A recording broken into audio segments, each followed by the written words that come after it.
특별 찬송의 그 제목이 오늘 하나님의 말씀과 이렇게 연결이 되는 그런 찬송을 택해서 부르셨군요. 보면 이제 찬송을 준비할 때 하나님의 말씀과 연결이 되는 찬송을 준비하는 경우가 많이 있는데, 오늘 우리 특별 찬송하시는 집사님들은 제가 얘기를 하지도 않았는데 이렇게 잘 맞게 찬송을 준비를 했습니다. 부르심이죠. 부르심. 하나님의 부르심에는 후회가 없으시고, 오늘 이 자리에 온 것도 하나님이 우리를 부르신 줄로 믿습니다. 부르심입니다. 하나님이 왜 나를 부르셨는가? 하나님 나를 부르셔가지고 나로 하여금 무엇을 하게 하시려고 하시는가? 내가 할 일이 뭔가? 왜 하나님이 나를 불렀습니까? 거기에 대한 답변이 사명이죠. 사명. 사명, 부르심. 하나님이 나를 불렀는데 뭐 때문에 나를 불렀어요? 왜 불러요?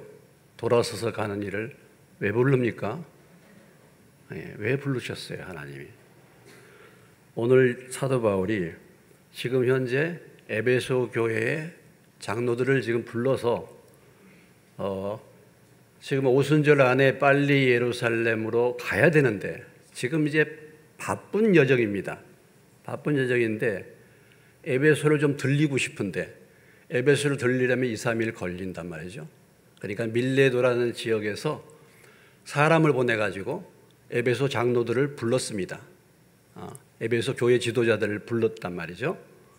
불러서 그동안 3년 동안 목회했던 이 에베소 교회가 염려되지 않습니까? 바울이 지금 가는 여정이 어떻게 될지 모르는 여정이에요. 그렇기 때문에 지금 에베소 장로들을 불러가지고 마지막 설교, 고별 설교라고 말하죠. 마지막 하고 싶은 권면, 그것을 지금 바울이 말하고 있는 그 과정, 그 바울의 고백, 바울의 결심, 바울의 그동안의 에베소 교회에서의 어떻게 신앙생활을 했는가의 그런 그의 회고를 우리는 지금 이 사도행전 20장을 통해서 듣고 있는 것입니다. 그래서 지금 바울이 에베소에서 내가 어떻게 사역을 했고 내가 어떤 말씀을 전했고 그리고 이제 앞으로 나의 여정이 어떻다, 그렇기 때문에 나는 여러분에게 정말 이것을 권면하고 싶다라는 그 말하는 과정에 지금 있는 것인데, 오늘 말씀의 가장 중요한 핵심은 바울의 사명입니다. 부르심. 바울이 무엇을 위해서 살았는가 하는 중요한 고백을 우리가 참 여기서 들을 수가 있어요. 어쩌면 성경에서 정말 중요한 말씀, 모든 말씀이 다 중요하지만 그 말씀 가운데 하나가 사도행전 20장 24절의 말씀입니다. 우리 24절 말씀을 다시 한번 주목하시고 다시 한번 읽겠습니다. 내가 달려갈 길과 주 예수께 받은 사명, 하나님의 은혜의 복음을 증언하는 일을 마치려 하면은 나의 생명조차 조금도 귀한 것으로 여기지 아니하노라. 그랬습니다. 하나님께 받은 사명, 이 사명. 하나님이 왜 날 부르셨습니까? 나의 사명이 뭡니까? 바울은 분명하게 말하고 있죠. 내가 달려갈 까 주 예수께 받은 사명. 하나님이 바울을 불러서 바울에게 주신 사명이 무엇이었습니까? 하나님의 은혜의 복음을 증언하는 일을 마치는 일. 이것을 위해서는 내가 내 생명도 조금도 생명을 아깝게 귀하게 여기지 않는다, 이렇게 고백을 하고 있습니다. 여러분, 사명이란 것이 무엇입니까? 사명이란 뜻이 어떤 의미입니까? 사명이란 뜻이 이런 거라고 해요. 사전에 사람이 왜 사느냐, 사람이 사는 목적이 뭐냐 라는 질문에 대한 답변이다. 사람이 왜 삽니까? 내가 오늘 왜 삽니까? 무엇 때문에 사십니까? 내가 이 세상에 나와서 이 세상에서 나의 삶을 사는 목적이 뭐냐? 사는 이유가 뭐냐? 여기에 대한 답이 사명이라는 것입니다. 나는 인생 태어나가지고 나는 이것 때문에 나의 삶을 산다. 나는 이것을 위해서 돈을 번다. 나는 이것을 위해서 돈도 벌고, 이것을 위해서 결혼도 하고, 이것을 위해서 사업도 하고, 하는 중요한 내가 살아야 될 이유, 내가 살아야 될 목적, 그것이 바로 사명이다 라는 것입니다. 여러분, 어떤 인생이 가장 행복한 인생이 되겠습니까? 우리는 지금 바울이라는 이 사람이 이 복음을 전하기 위해서 얼마나 많은 곤욕을 당하고 돌로 맞아가지고 죽을 뻔도 하고 이런 감옥에도 가고 여러 가지 많은 고난을 겪으면서 지금까지 이제 이 복음을 전하고 있는데, 어떻게 본다면 야, 인생 참 힘들겠다 이렇게 우리가 생각할 수 있잖아요. 정말 힘든 인생이지 않습니까? 그런데 인생에서 가장 행복한 인생이 어떤 인생이라고 생각하십니까? 가장 행복한 인생이라는 것은 자기가 생명을 바칠 만한 것을 발견한 인생이라는 거예요.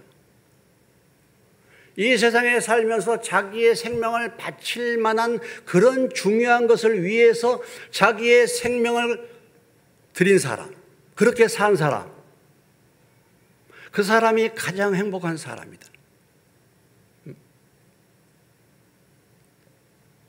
그러니까 오늘 이 바울이야말로 어떻게 본다면은 가장 행복한 인생을 사는 사람이라고 볼 수가 있는 것이죠. 자기가 무엇을 위해서 살아야 할 것인가, 이것을 분명하게 알고 이것을 위해서 자기 생명을 바쳤잖아요. 자기 인생을 바쳤잖아요. 그러니까 바울이야말로 우리가 인간적으로 볼 때는 참 힘들고 어려운 인생의 삶을 살고 이해할 수 없는 이런 삶을 살았지만은 바울이야말로 가장 행복한 사람이다, 이렇게 말할 수 있습니다. 그래서 바울은 한마디로 말해서 이 사명을 위해서 목숨을 걸었다는 것입니다. 한마디로 말해서 사명으로 산다는 것입니다. 사명으로. 사명 때문에 산다는 것이죠.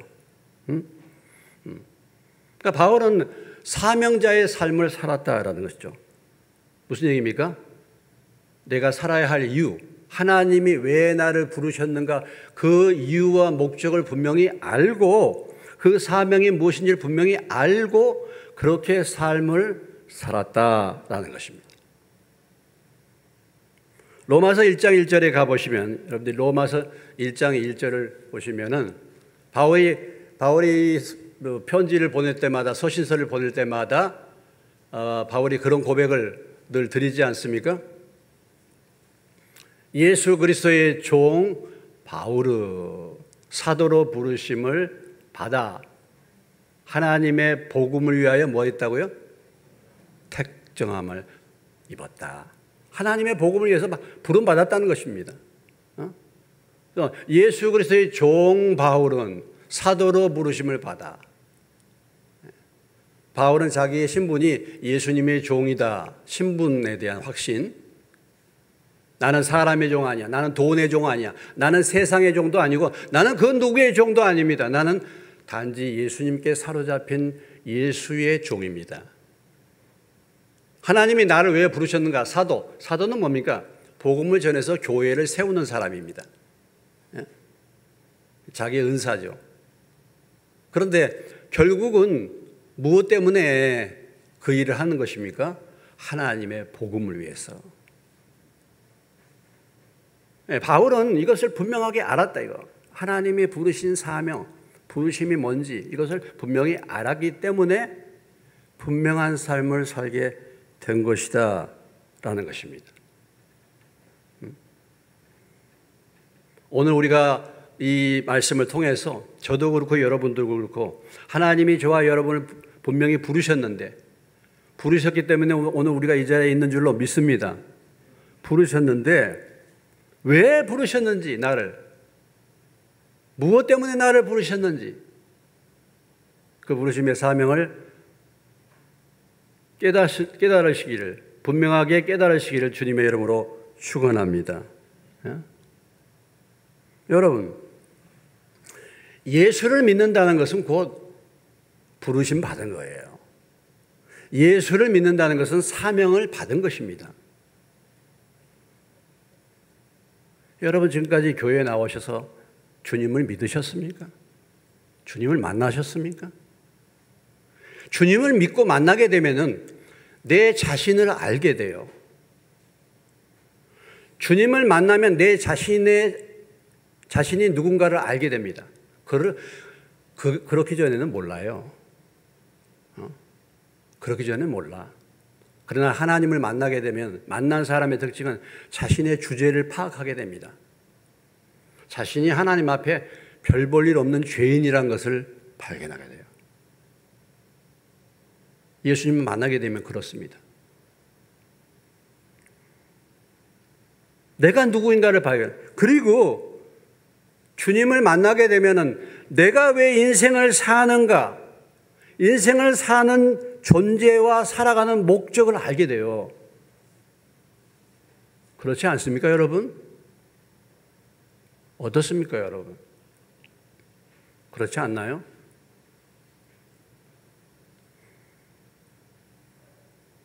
예수님을 만나게 되면 내 인생, 내가 누군가를 알게 되고 내가 어떻게 이제 살아야 될 것인지 그 방향이 눈이 열리는 거예요. 눈이 열리는 거예요. 이것이 사실은 주님을 믿은 사람들의 특징입니다. 믿었다 그러면은 그렇게 되는 거예요. 여러분이 교회를 나오고 지금까지 신앙생활하면서 직분도 받고 열심히도 하고 이렇게 했는데 아직 그것을 내가 왜 하나님이 나를 부르셨는지를 아직도 모르고 있다고 한다면요, 아직 주님을 만난 것이 아니라고 말할 수 있어요. 주님을 만나게 되면 거듭났다 그러잖아요. 거듭났다. 내 영혼의 생명이 완전히 바뀐 거예요. 방향이 거듭났다. 제2의 인생을 살게 되는 것입니다. 과거에는 이 땅이 전부였어요. 과거에는 이 땅이 전부기 때문에 이 땅에서 무엇을 먹고 무엇을 마시고 잘 먹고 잘 사냐, 이게 다 목적이잖아요. 우리의 삶의 목적 아니겠습니까? 그러나 주님을 만나게 되면은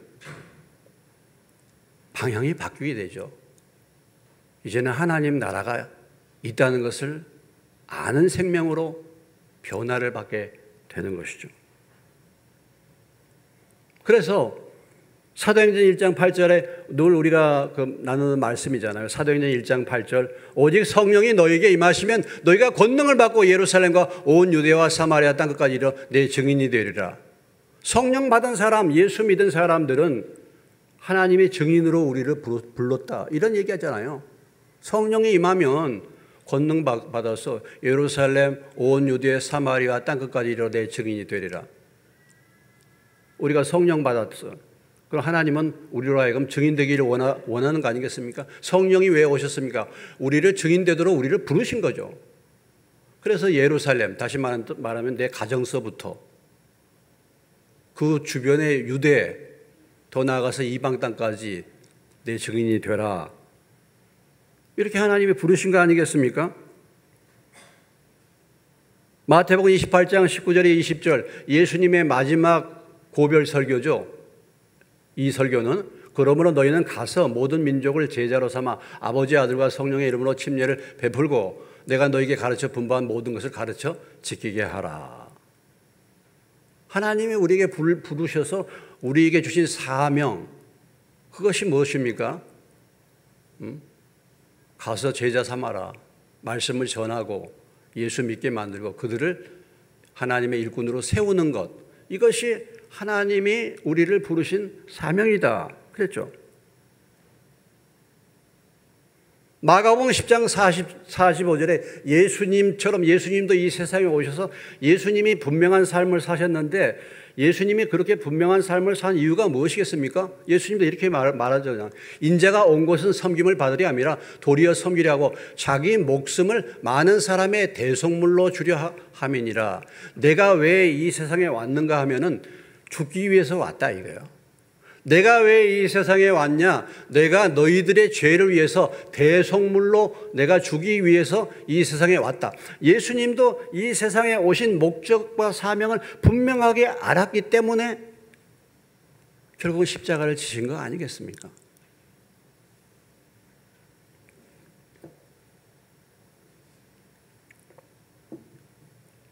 고린도서 5장 15절에 사도 바울의 고백이죠. 그가 모든 사람을 대신하여 죽으신 것은 이제 살아있는 자들로 하여금 다시는 그들 자신을 위하여 살지 않고 오직 그들을 대신하여 죽었다가 다시 살아나신 이를 위하여 살게 하려 함이라. 과거에는 자신을 위해서 살았어요. 여러분, 우리 모두가 다 우리 자신을 위해서 살았지 않습니까? 과거는.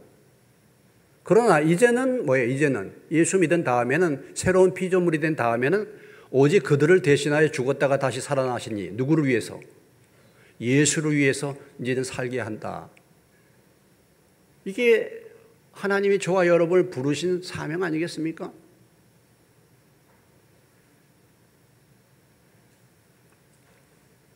이게 사명이죠. 우리가 사명을 분명히 알면은 어떤 삶을 살게 되겠습니까? 내 사명이 이렇다라는 것, 나의 부르심이 무엇이라는 것을 분명히 알면은 그 방향으로 살게 돼요. 집중력이 생깁니다. 방황하지 않게 되는 거예요. 여러분, 지금 뭐 중고등부 애들 다 무슨 시기를 거칩니까? 무슨 시기를 거쳐요? 사춘기를 거치잖아요. 사춘기. 사춘기는 무엇입니까? 사춘기는 무엇을 말합니까? 불안한 거예요. 어디로 갈지를 모르는 거예요. 방향이 없어. 그러니까 불안한 거예요. 그래서 방황하는 겁니다. 이 시기가 무슨 시기예요? 사춘기예요. 사춘기. 불안한 거야. 내가 이래가지고 학교도 진학을 제대로 할 것인지, 앞으로 내 길이 열릴 것인지, 다 불안하잖아요. 그러니까 불안하니까 잘 뭐가 잡히지도 않고 말이요. 방황하게 되는 거예요. 방황하게 되는 거예요. 그러다가 인생의 어떤 방향이 결정되면은 방황하지 않게 되죠. 그리고 그 일에 집중하게 되는 것입니다. 집중하게. 내가 앞으로 할 일이 이것이다. 하나님이 나에게 이런 재능을 줬다. 그러면은 더 이상 방황하지 않게 되고 그 일에 집중하게 되는 거 아니겠습니까? 오늘 교회를 다니면서 신앙생활을 한다고 하면서도 아직도 하나님이 나를 부르신 사명이 무엇인지를 모르고 이렇게 신앙생활을 하다 보면 여전히 방황하게 돼요. 교회를 나오고 신앙생활을 해도 신앙생활의 방향이 없어요. 그러니까 여전히 방황하게 되는 것입니다. 하나님이 이스라엘 백성들을 애굽 땅에서 불러내가지고 그들로 하여금 가나안으로 들어가라고 분명하게 사명을 주셨죠. 목표를 정해 주셨습니다. 그런데 이 이스라엘 백성들이 가나안으로 들어가는 믿음이 없으니까 결국은 어떻게 되는 것이죠? 광야에서 40년을 방황하다가 죽게 되는 것입니다. 오늘 우리의 신앙생활도 마찬가지예요. 우리가 신앙생활하고 교회에 나와서 신앙생활을 한다고 하지만 내 사명이 무엇인가를 알지 못하고 그렇게 가게 되면요, 신앙생활도 막연하게 되고 열매도 없이 40년 동안 방황하다가 인생 떠날 수가 있는 것입니다.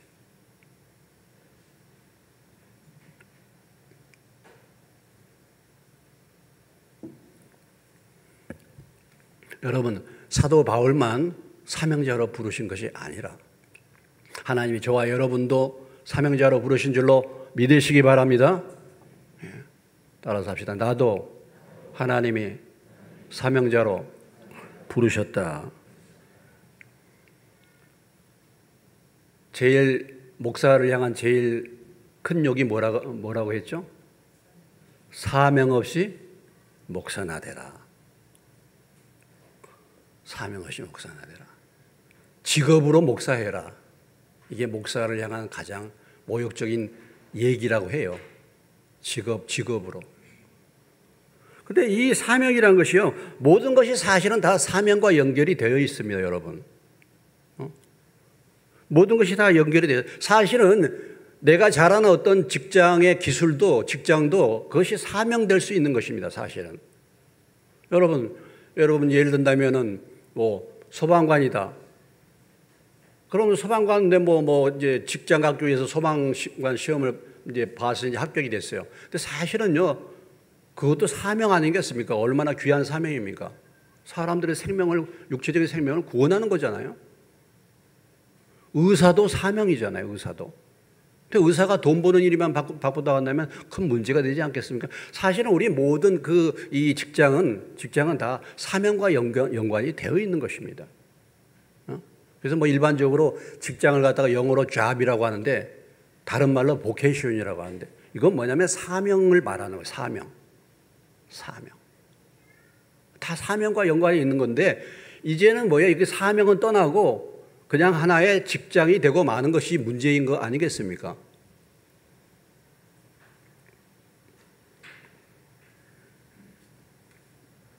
하나님이 사실은 내게 주신 모든 복이 또 사명일 수 있습니다, 여러분.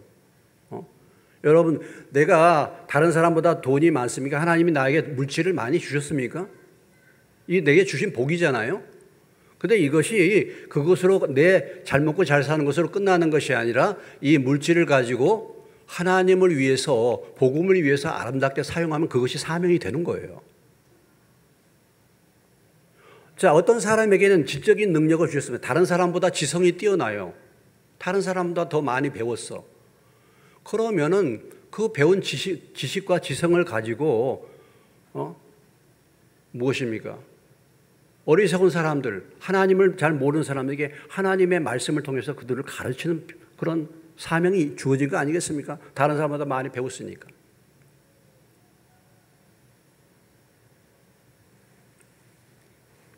때로는 우리 인생의 고난과 아픔도 사명이 될 수 있습니다. 내가 아주 힘든 고난을 많이 겪었어. 그러면 그런 고통과 고난을 당하는 사람들을 위로할 수 있지 않습니까? 그렇게 해서 사역하는 사람들도 많아요. 본인이 장애를 입어가지고 어려움을 겪다가 주님을 믿고 이제 나도 장애인을 도와야 되겠다. 이렇게 해서 헌신하는 사람도 많이 있습니다. 이것은 그 사람의 아픔이 사명이 되는 거예요. 오늘 우리가 신앙생활할 때 다시 한번 돌아봐야 합니다. 우리는 과연 그냥 생활인인가 사명인인가? 그냥 신앙생활 예수 믿으면 복 받는다. 예수 믿으면 복 받는다. 이런 가르침은요, 절에 가서도 배워요. 절에다 가서도. 무당도 그렇게 가르칩니다. 그건 뭐예요? 생활의 복, 기복신앙이에요. 기복. 우리가 왜 예수 믿고 신앙생활 합니까? 하나님이 왜 나를 부르셨는가를 아는 거죠. 사명을.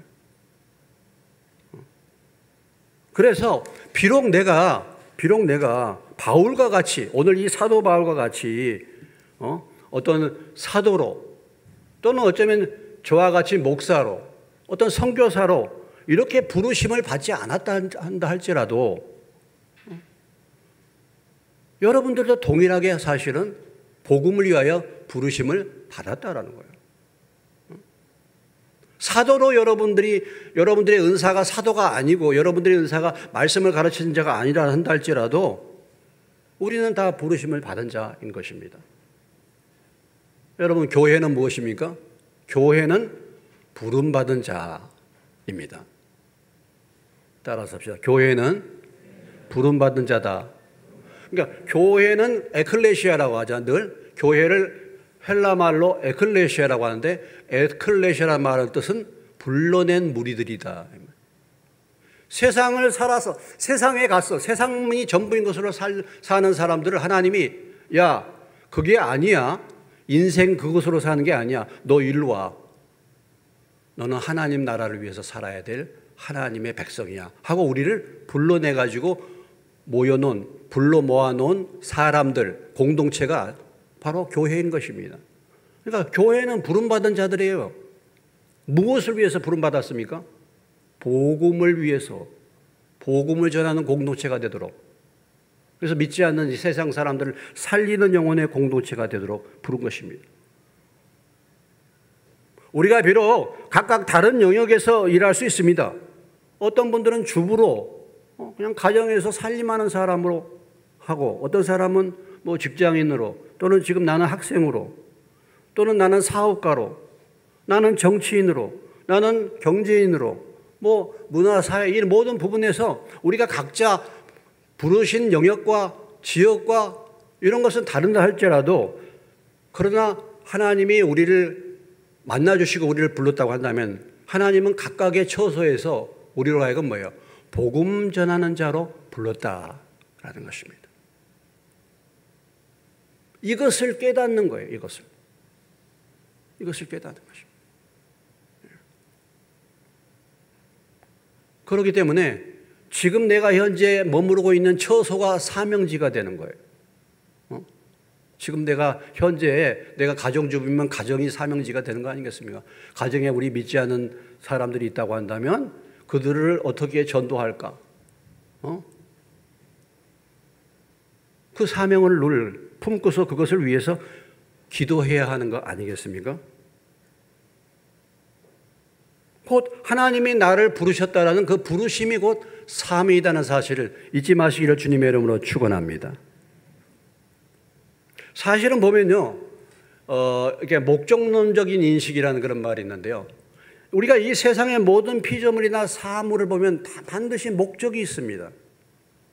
목적이 있어요, 여러분. 그냥 막연하게 만들어진 건 없습니다. 여러분, 왜 돼지를 키우죠? 왜 돼지를 키웁니까? 돼지를 애완용으로 키우는 사람들이 있기는 있죠. 그러나 돼지를 키우는 가장 중요한 목적은 무엇입니까? 예?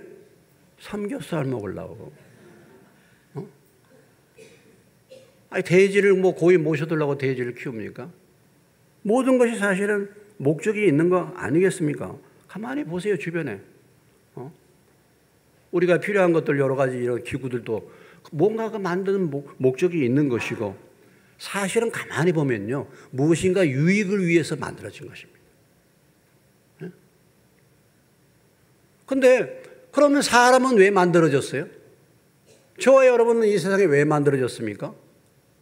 예? 사람들은 왜 만들어졌어요? 그걸 모른단 말이죠. 그걸 몰라. 심지어는 교회 와서 신앙생활 한다는 사람들도 그걸 모르는 사람들이 많아요. 그냥 예수 믿고 어떻게 하면 이 세상에서 복받고 살까? 이것이 신앙생활의 전부인 것으로 생각하는 사람들이 너무 많아. 만약에 사람이 하나님께서 왜 자기를 이 세상에 보내셨는가 이것을 모르게 되면요, 사람들은요, 깨닫지 못하는 사람은 멸망하는 무엇과 같다 그랬습니까? 짐승과 같다 그랬어요. 이것을 모르는 사람은 짐승보다 형편없는 짐승이 될 수밖에 없습니다. 왜 그렇습니까?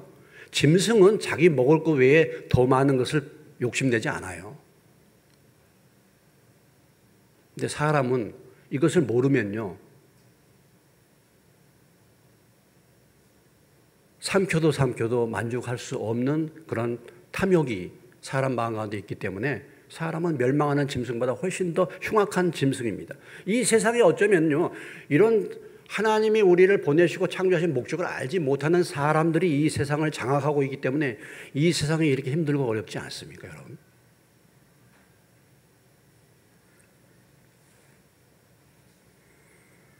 오늘 사도 바울은 내가 정말 이 사명이 나의 목숨보다 중요하다, 이것을 지금 고백하고 있는 거 아니겠습니까? 그래서 지금 앞으로 내가 예루살렘에 가려고 하는데 거기에 어떤 일이 벌어질지를 몰라. 거기서 무슨 일을 당할지 내가 몰라. 불안해. 그리고 심지어는 성령께서 각성해서 내게 증언하여 결박과 환란이 나를 기다린다. 지금 예루살렘으로 가는 길에 분명히 바울이 붙들려 결박과 환란과 이런 것이 지금 앞에 있습니다. 여러분, 그러면은 누가 가고 싶겠습니까?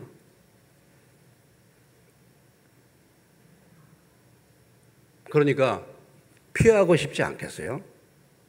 누가 그 길을 갑니까? 그런데도 성령에 매여 간다. 성령에 매여. 이 사명감 때문에 성령께서 마음에 부담을 주셔가지고 성령에 매여서 간다 이거. 그러니까 사명에 붙들린 사람은 자기 마음대로 사는 사람이 아니잖아. 성령에 매여서 가는 것입니다. 불안하지만 무슨 일이 있을지 모르고. 그리고 바울은 오늘 이 길이 지금 이 에베소 장로들 현재 대화하는 이 에베소 장로들 얼굴을 다시 못 볼 것을 알았어요. 25절에 그랬지 않습니까? 이제는 여러분이 내 얼굴을 다시 보지 못할 줄 아노라. 바울이 나중에 예루살렘으로 갔다가 거기에서 붙들립니다. 이제 앞으로 이제 우리가 붙들려서 매를 맞아요. 구타를 당합니다. 그래가지고 겨우 로마 군인들이 빼내가지고 그 후에 뭐예요? 바울을 죽이려고 내가 바울을 죽이지 않으면 내가 음식을 먹지 않겠다 하는 사람들이 40명이 바울을 죽이려고 했어요. 그래서 바울을 붙들어다가 가이사라로 몰래 빼돌려서 가이사라에 가서 벨릭스라는 총독 밑에 2년 동안을 감옥에서 구금 생활을 해요. 그러다가 로마로 가게 되는 것입니다. 바울이 이 고백을 한 후에 역사적으로 살펴보면 약 8년 후에 순교를 당해요. 목 잘려서 죽습니다. 옛날에는 참수형을 당했는데 목을 도끼로 목을 잘라가지고 죽는 거예요. 바울은 약 8년 후에 목 잘려서 죽었어요, 실제로. 근데 목숨보다도 사명이 더 중요하다. 그러면 이 복음이 그렇게 중요한 건가? 여러분 그렇지 않습니까? 복음이 정말 중요한 거 아니겠습니까? 저도 바울과 같은 이런 사명감으로 충만한 사람은 아니었지만은 저도 직장 생활 하다가 이 복음을 전해야 되겠다 그런 마음에 부담을 주고 또 인도자가 이곳으로 와서 행하라, 직장 그만두고 사표 내고 나와라, 아무것도 없는데 정말 어디서 나올 것도 없고 사람도 없는데 나와가지고 무슨 일이 있을지 퇴직금 20만 원 받아가지고 3만 원짜리 월세 얻어가지고 그때부터 전도하고 다닌 것이 저 인생의 시작이었거든요. 꽃다운 청춘 29살에 결혼도 하지 않는 사람이 장래에 어떻게 될지 모르잖아. 어떻게 될지 모르는 거야. 내가 결혼을 하게 될지 사대 나온 사람이 선생을 그만두면 다른 할 일이 뭐가 있겠습니까? 그리고 이 일이 지금 어떻게 될지 어떻게 알겠어요? 그래서 오늘 이 자리까지 온 것이 41년째 아닙니까? 그런데 하나님께서 이 자리까지 붙들어 주신 줄로 믿습니다. 예.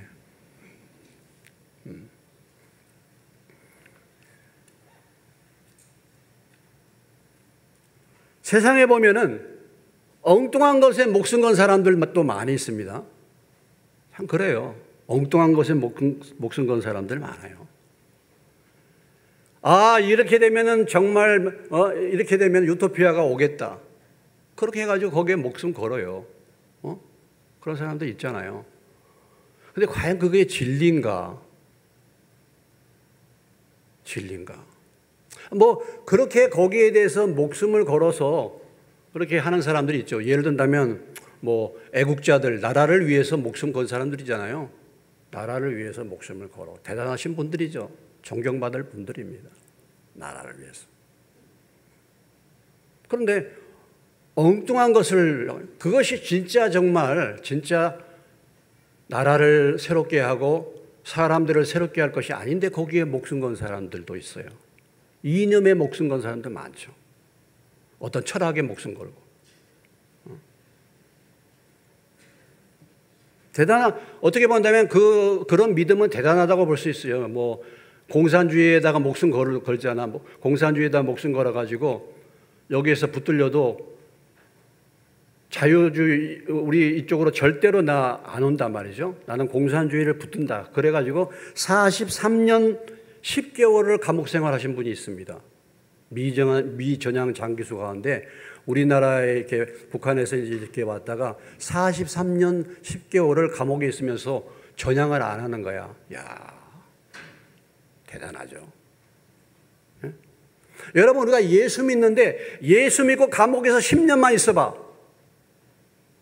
감옥 들어간다고 해봐. 금방 신앙 그만두고 돌아서지 않겠어요, 여러분? 조금 어려운 일만 있으면 그만둘 수 있잖아요. 조금 장애물이 있으면, 어려움이 있으면 그만두고 양보하고 포기하고 타협하고 그렇지 않습니까? 그렇게 할 수 있지 않습니까? 무슨 일이 있으면 쉽게 포기하고. 그런데 참 이런 사람들 보면 대단한 사람들이에요. 야, 어떻게 대단한 사람. 어떻게 본다면 그 믿음은 존경받을 만하죠. 근데 문제는 뭐냐면은 그것이 과연 진리에 그렇게 자기의 생명을 걸었나? 어떻게 보면 불쌍한 사람들이죠.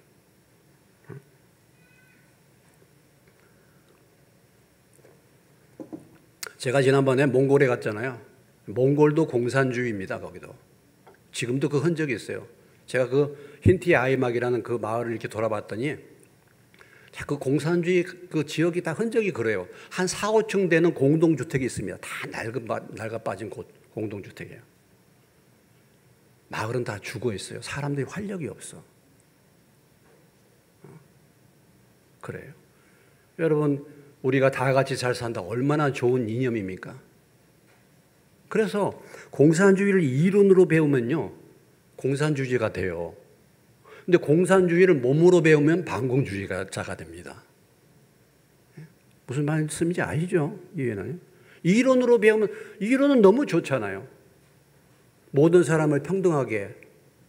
근데 모든 사람을 평등하게 가난하게 만들어. 제가 그런 걸 봐요. 근데 이론은 좋기 때문에 거기에 목숨 걸었잖아요. 그렇게 그런 세상이 올 것을 알고 그렇게 믿었잖아요. 왜냐하면 봉건주의 왕정 밑에서 고통하다가 우리가 다 자유야. 모든 사람들, 이제 노동자, 농민도 다 평화롭게 다 산다. 얼마나 좋은 것입니까? 근데 현실은 그렇지 않잖아요.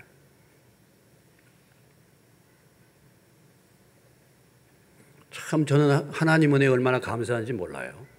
예, 저는. 저 같은 사람이 어떻게 이렇게 붙들려가지고. 제가 물론 뭐 바울처럼 이렇게 살지 뭐 어림도 없지만은 그래도 뭔가 이 사명 때문에 지금까지 살아온 거 아니겠습니까? 예? 뭐 다른 거 뭐 있습니까, 제가? 사명 하나 붙들고 그래도 부족한 것들 많지만 그렇게 살아보려고 지금까지 여태까지 사실 왔지 않습니까? 감사한 일이죠. 후회 없는 인생 그래도 산 거 아니겠습니까? 뭐 하나님 앞에 나가서 어떻게 평가를 물론 부끄러운 것들이 많이 있지만은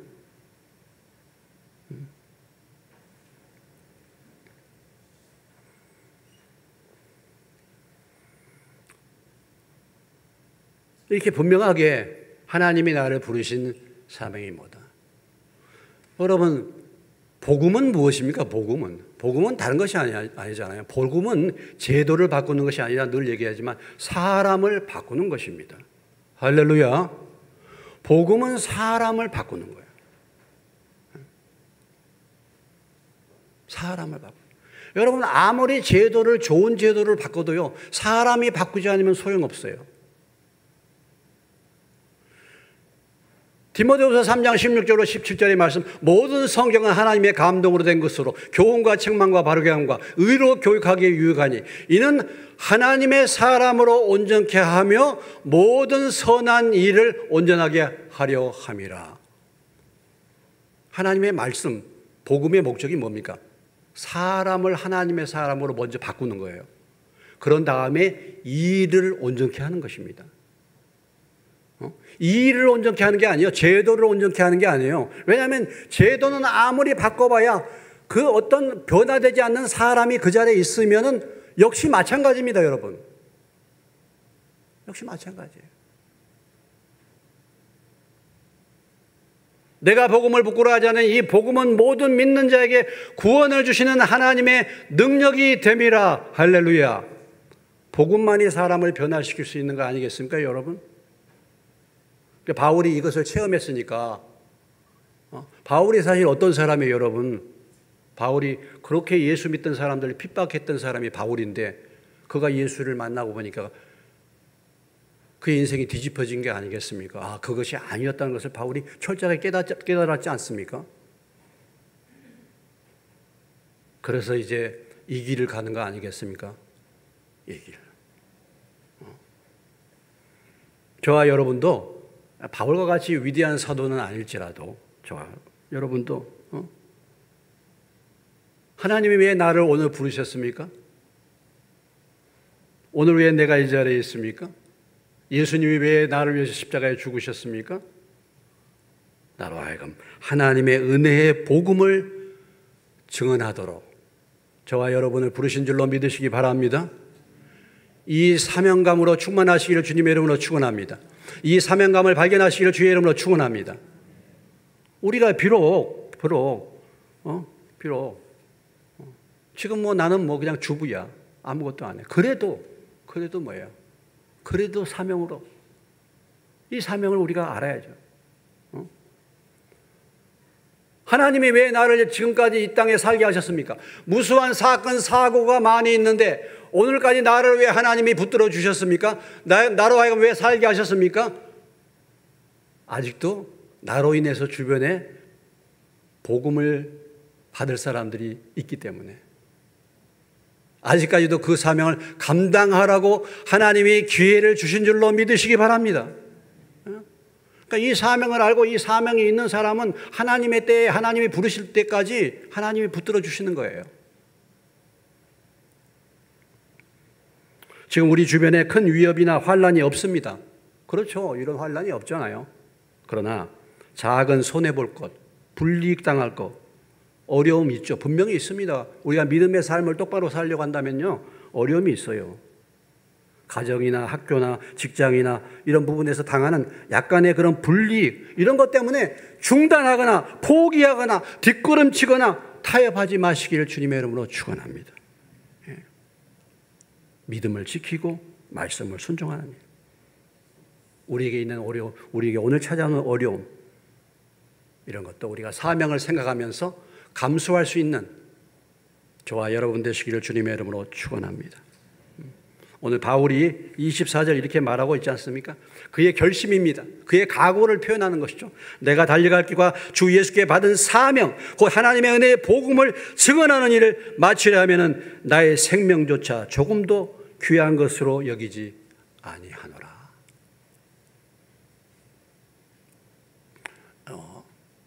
이 바울의 고백이 아니라 하나님이 저와 여러분에게 주시는 그런 고백이 될 수 있는 그런 믿음의 사람들 되시기를 주님의 이름으로 축원합니다. 다시 한번 우리 24절 읽고 마치겠습니다. 내가 달려갈 길과 주 예수께 받은 사명, 그 하나님의 은혜의 복음을 증언한 일을 마치려 하면은 나의 생명조차 조금도 귀한 것으로 여기지 아니하노라. 이런 믿음의 사람들의 헌신의 결과로, 이런 믿음의 사람들의 생명을 바치는 그 순교의 피로 오늘 저와 여러분이 예수 믿게 된 겁니다. 저와 여러분이 예수 믿을 이유가 어디 있습니까? 하나님이 저와 여러분을 부르실 이유가 어디 있습니까?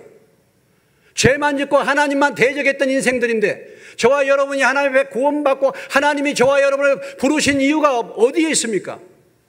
이런 믿음의 사람들의 헌신과 이런 믿음의 사람들의 순교의 피가 있었기 때문에 하나님이 저와 여러분을 오늘 부르신 줄로 믿으시기 바랍니다. 그냥 우리가 부름받은 게 아니에요. 그냥 받은 게 아니에요. 이대로 내가 살았으면 벌써 벼락을 맞아도 몇 번 맞았을 것 같은데 하나님이 오래 참으시고 하나님이 저와 여러분을 불러주시고 이런 믿음의 사람들 때문에 우리가 비록 이렇게는 살지 못해도 흉내라도 낼 수 있도록 주님, 이제는 사명 붙들고 살겠습니다. 사명 감당하는 교인이 되게 해 주십시오. 이렇게 기도할 수 있는 저와 여러분 되시기를 주님의 이름으로 축원합니다. 기도하겠습니다. 하나님 아버지,